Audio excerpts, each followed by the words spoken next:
का ये किसका भाग है? हड़प्पा सभ्यता का।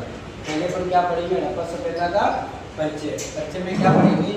काल निर्धारण, यानी हड़प्पा सभ्यता का समय कितना तक के पढ़ेंगे। हड़प्पा सभ्यता के अन्य नाम पे पढ़ेंगे। हड़प्पा सभ्यता किन किन सभ्यताओं के समकालीन। तो पहला पढ़ेंगे काल निर्धारण। हड़प्पा सभ्यता का कुल समय 6000 से 1300 BC है। इसको कालों के आधार पर कितने भागों में बांटा गया है? ये हड़प्पा सभ्यता को कालों के आधार पर 3 भागों में बांटा गया है। पहला प्रारंभिक हड़प्पा, जिसका समय 6000 से 2600 BC।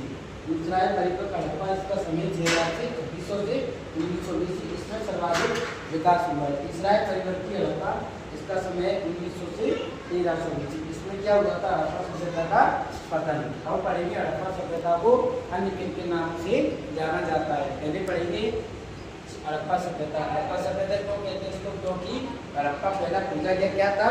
स्थल। हड़प्पा सभ्यता में हड़प्पा सभ्यता को क्यों कहते हैं? क्योंकि पहला खोजा गया स्थल है। फिर इसको सिंधु घाटी, हड़प्पा सभ्यता को सिंधु घाटी सभ्यता क्यों कहते हैं? क्योंकि यह सिंधु नदी के किनारे बसी हुई है। कांस्य सभ्यता, हड़प्पा सभ्यता को कांस्य सभ्यता क्यों कहते हैं?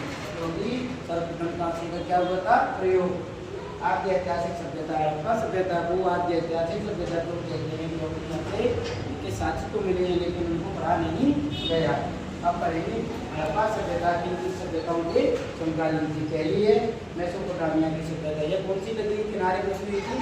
नजला और फरात। इसके एक क्वेश्चन और बनेगा इसमें क्वेश्चन है कि मेसोपोटामिया के लोग हड़प्पा वासियों के लिए किस शब्द का प्रयोग करते थे? कौन से शब्द का प्रयोग करते थे? मेलुआ। मेलुआ का क्या होता है? नाविकों का देश। दूसरी सभ्यता है चीन की सभ्यता। यह कौन सी नदी के किनारे बसी हुई है? यांगो या गंगो नदी। तीसरी है मिस्र की सभ्यता। यह कौन सी नदी के किनारे बसी हुई है? यह कौन सी नदी के किनारे बसी हुई है? नील नदी के किनारे बसी हुई है। धन्यवाद। आगे और जानने के लिए हमारे चैनल को